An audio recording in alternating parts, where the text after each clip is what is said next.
Hi, Scott Dreyer here with DreyerCoaching.com and another installment in our book study of Checkmate in Berlin by Giles Milton.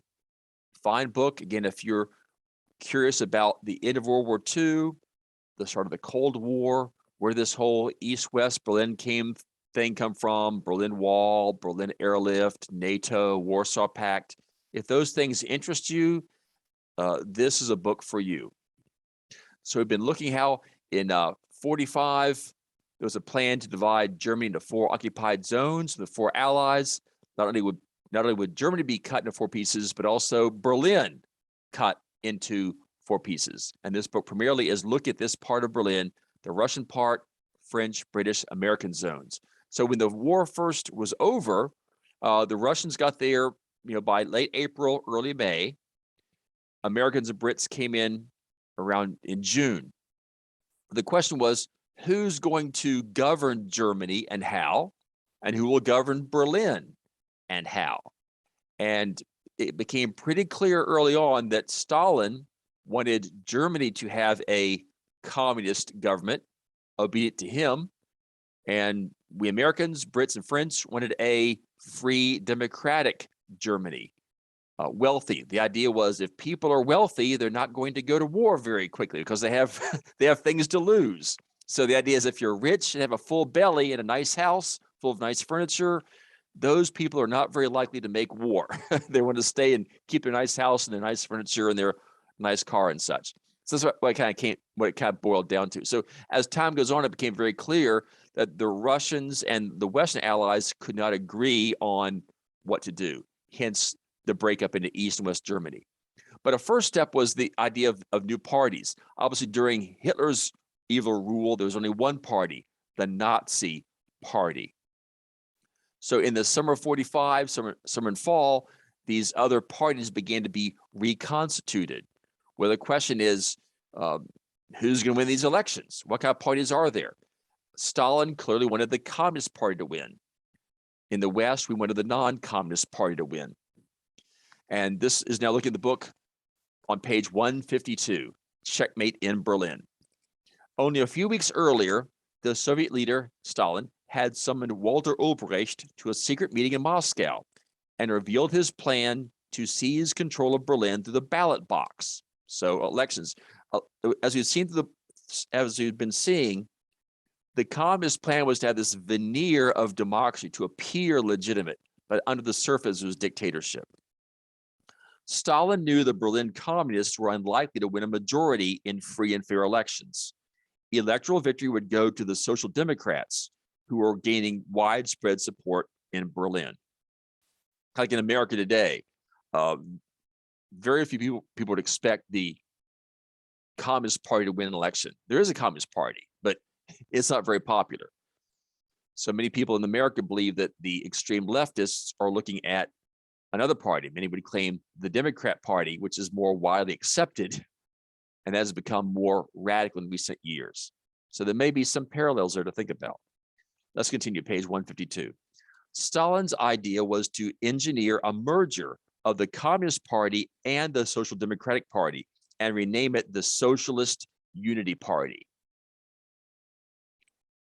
This would stand a far greater chance of winning an election and would thereby sweep Walter Ulbricht's supporters to power in legal fashion, just as Hitler had done 13 years earlier. Little known fact, Hitler did not come to power by force. He was voted into office legally. Now, once in power, he used force to throw people in jail, kill people, intimidate, and close other parties. That came later, but the Nazi Party was actually voted into office legally in January of 1933 in Germany. Many people don't realize that. Continue, page 153. The single figure who stood in the way was Otto Grotev, the earnest and bespectacled leader of the Social Democrats.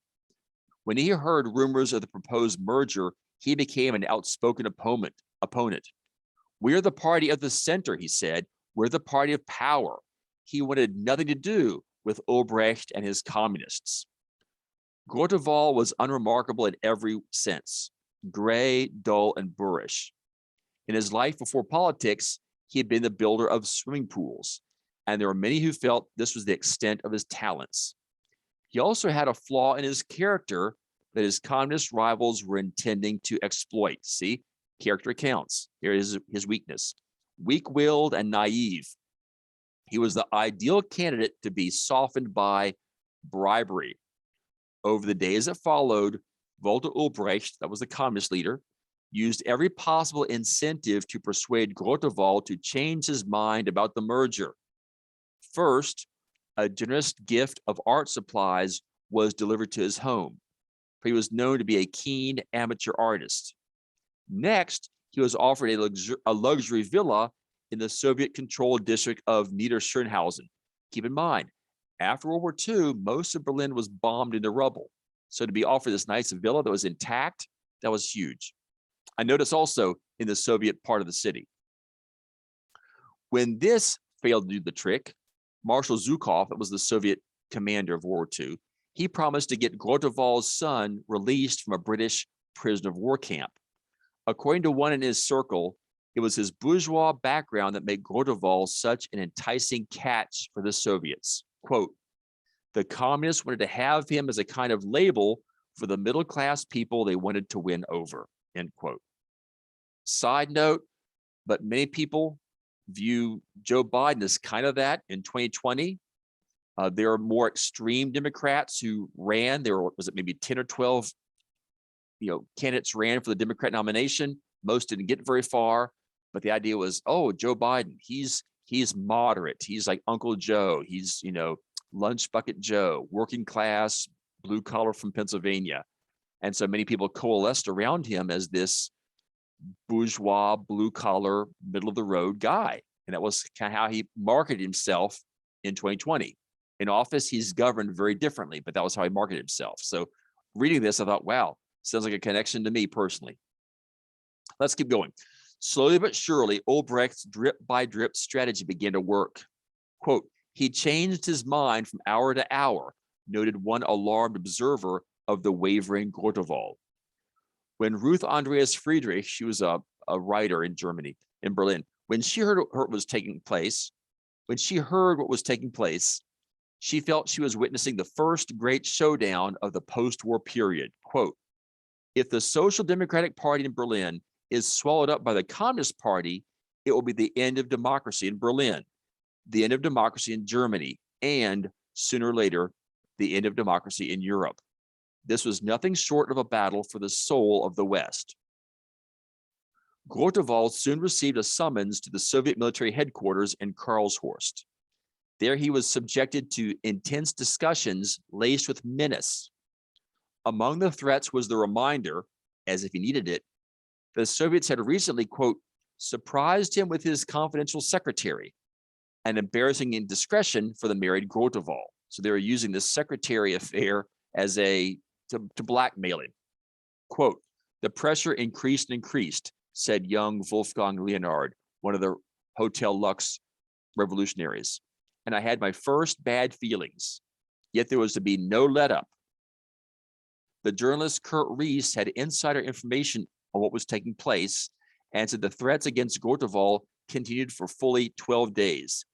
At the end of it, he almost collapsed from exhaustion, and it was scarcely surprising he changed his mind. The merger of the two parties at long last received his blessing. So you got the Social Democrats and Communist parties to merge, but there's a monkey wrench. Ruth Andreas Friedrich was to describe it as Grotewohl's, quote, road to Damascus moment, an episode that transformed him into a fanatical apostle of an immediate merger. He reappeared into the world as a born-again Stalinist and would soon be uttering sentiments that would have been unthinkable in his previous life. Basically, he sold out. Quote, Comrade Stalin is the greatest socialist in the world, he said in one speech. Comrade Stalin is the father of the world. Politics is full of pitfalls, and the best laid plans can easily go awry. Just when it seemed that Stalin's plan was working to perfection, an unseen wrench was thrown into the works. Ruth Andreas Friedrich was attending an important party meeting when Otto Grotev found himself facing a furious backlash. The storm began with heckles and insults, Lackey yelled in an angry voice in the audience, "Go back to Karlshorst, Otto." That was the Soviet military base, Karlshorst. As Grotev rose to his feet, the audience began stomping their feet. "Traitor, fraud, resign." And then, rising above the tumult, came a chorus of voices demanding a public vote on the merger. So in other words, before these parties will merge, let's have a vote on it, not just Grotev say so. Frau Andreas Friedrich felt a cool shiver of excitement as the crowd dared to pass a motion declaring Grotewal's merger invalid unless ratified by a vote of all party members. Quote, "Everyone's face is glowing with pride and excitement," she wrote in her diary that night. "For the first time in 13 years, we have defended our freedom." She realized the significance of the moment. "The battle has begun," she wrote. "No one knows how it will end." Walter Ulbricht's team worked fast and furiously, targeting party members with propaganda leaflets printed at their Prinzenallee headquarters. It soon became clear that the merger was going to be rejected by a large majority who had seen through Ulbricht's ruse and preferred to remain with the status quo. Ulbricht's response was sudden, dramatic, and decisive. On the day of the vote, Red Army soldiers were sent into the streets with orders to shut down all the polling booths in the Soviet sector. When an outraged Frank Howley protested to his Russian opposite number, he was told the organizers of the vote, quote, had failed to comply with certain mysterious regulations. So Howley was in charge of the American zone, and he said, "Hey, this is wrong. We're supposed to have these free elections. We'd agreed to this at Yalta, but the Russian soldiers just shut down the polling booths in the Russian half of the city." The vote went ahead in the British, American, and French sectors of the city, where the anti-merger faction won by a landslide. More than 19,000 party members voted against the motion, while fewer than 3,000 were in favor. Ruth Andreas Friedrich was jubilant. Quote, "Despite violence, threats, and propaganda, the will towards self-determination triumphed." She was not alone in realizing the importance of what had happened. Frank Howley also felt the result marked a turning point for Germany's capital, even though the electorate had been tiny. Quote, "The first positive proof that Germans were no longer political sheep," he wrote of the day's events. Brigadier Hinda, that was a British commander of the British zone. Brigadier Hinder's intelligence officer, George Clare, was equally upbeat, noting it was the first setback for the Soviet Union in the German capital since the end of the war, one with important ramifications. Britain, France, and the USA were now no longer just occupiers. They had become Berlin's defenders and protectors from totalitarian tyranny. The ballot was not quite the end of the story, however, for there was to be a disturbing and unexpected postscript. Far from conceding defeat, the Soviets brazenly acted as if they had won the vote. Ruth Andreas Friedrich was astonished to learn they were heralding the outcome as a victory. What manner of mental gymnastics allowed them to reach that conclusion, she said, would remain puzzling even to a mathematical genius. She suspected a sinister stratagem to play fast and loose with objective fact, with the aim of making it impossible to determine what news was true and what was fake. So even though the Russians clearly lost the election, they claimed they won it. And it's kind of like we say, the fake news today. What is true? What is fake? And a lot of people are just playing very fast and loose with fact. It seems like to confuse people, so we lose all of our bearings. And that was happening here in Berlin in 45. The Russians lost the election but said, "Oh, we won it." Just a few days after the poll, Walter Ulbricht orchestrated the formal merger between the Communist Party and the Social Democratic Party in the Soviet sector of Berlin, in blatant disregard of the election result. It was the first tangible sign the city was splitting into two distinct halves. Ulbricht himself remained in the shadows during the ensuing festivities, for the two figureheads were to be Otto Grotev of the Social Democrats and William Pieck, the aging leader of the German Communist Party. So they met. So even though they lost the election, the Soviets just said, "Well, we're going to go ahead and continue this unification anyway in the eastern side of the city." And this is their logo, these two hands clasping, Sozialistische Einheitsdeutschland. So Socialist Unity Party of Germany. It's supposed to show like the Social Democrats and communists shaking hands with a red flag of communism. And as someone said, when they brought out this logo that night in East Berlin, maybe Otto Grotev had used his free paint kit to design this logo because he was kind of an amateur artist. So we see already there's one party in East Berlin, but West Berlin had free elections. So early on, we're seeing a division here, seeing a split. Okay, thanks for watching. More to come.